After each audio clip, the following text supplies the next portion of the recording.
Welcome back to TechKidFX for another price prediction update, and in this video I'll be giving you a price prediction update on Vechain, whose current price stands at the $0.02404 mark, and here on TradingView the market is down by 1.23%. And in this video I want to give you the key scenarios that I expect to play out, basing my analysis on the Elliot waves and the Fibonacci's, and also the key areas of support and resistances. So if you're interested in such content, make sure that you stick around till the end of the video. And I'll start the video by giving a brief of what has been happening on this chart. Vechain from the all-time high has been seeing no prices in this massive ABC correction, which has now taken us back to around the $0.02 mark. And starting my analysis here on the daily chart, you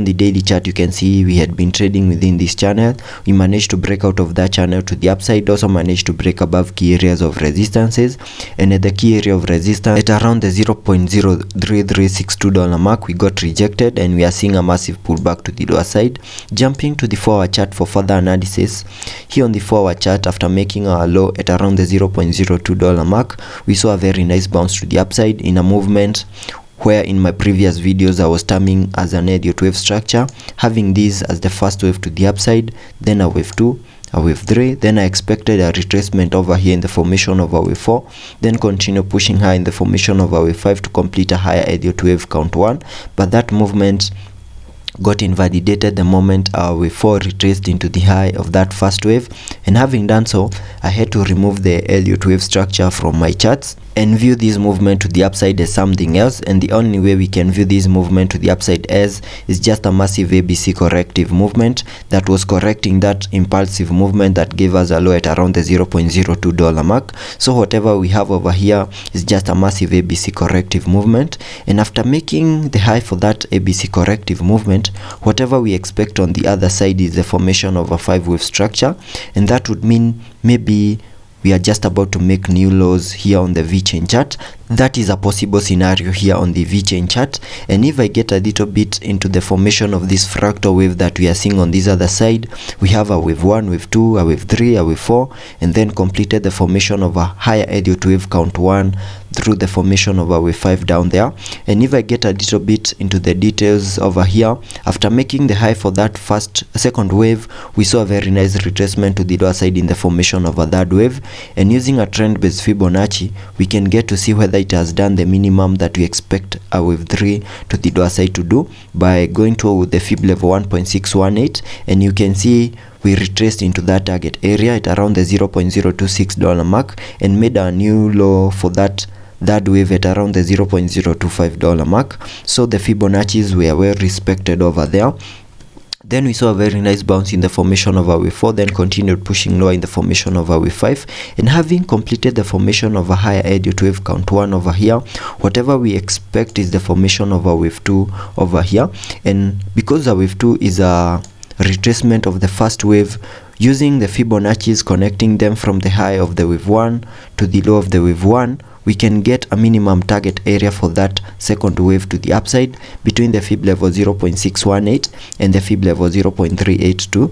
which is the area right here.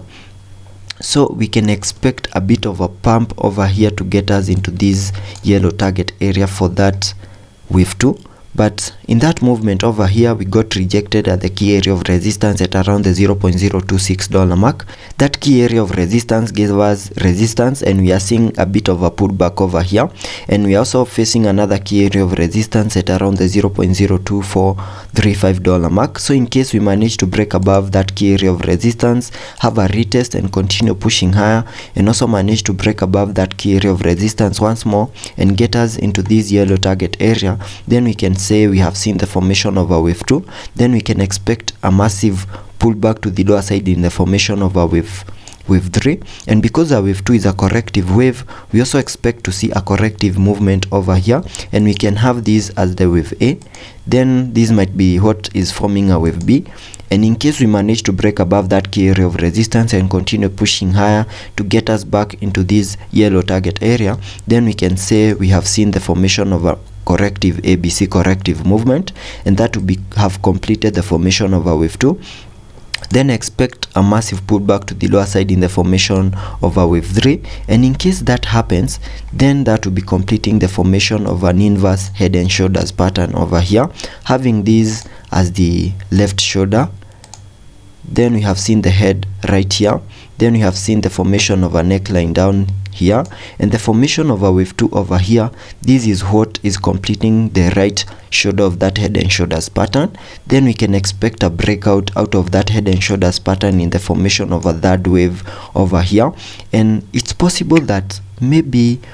we have completed the formation of that head and shoulders pattern by this high that we made at around the $0.026 mark. That is still a possibility here on the chart, so we can still have in mind that we can see a breakout out of this head and shoulders pattern without having to maximize the target area for that second wave. So we need to have that in mind, and this is a chart pattern that normally breaks to the lower side, having the target area of that breakout as the height between the head and the neckline. So using a trend line, we can get that height and place it down here to give us a minimum target area, and that could take us back to around the $0.01167 mark. So in case we see, maybe we see the formation of a wave 2 by maximizing that yellow target area, then continue seeing lower prices in the formation of a third wave and see a breakout of this head and shoulders pattern, that could take us back to around the $0.01167 mark. It's also possible that we might be able to invalidate that movement to the lower side in the formation of a 5-wave structure. In case in the formation of a wave 2 we continue pushing higher and manage to break above the fib level 0.786 fib level, so using the fibs once more, connecting them like that. In case we manage to break above the $0.03158 mark, that is at the fib level 0.786 fib level. In case we manage to break above that and make a new high above the key area of resistance at around the $0.03362 mark, then that will be invalidating that movement to the lower side in the formation of a 5-wave structure. And look at this, we can then look at this movement to the upside as something else.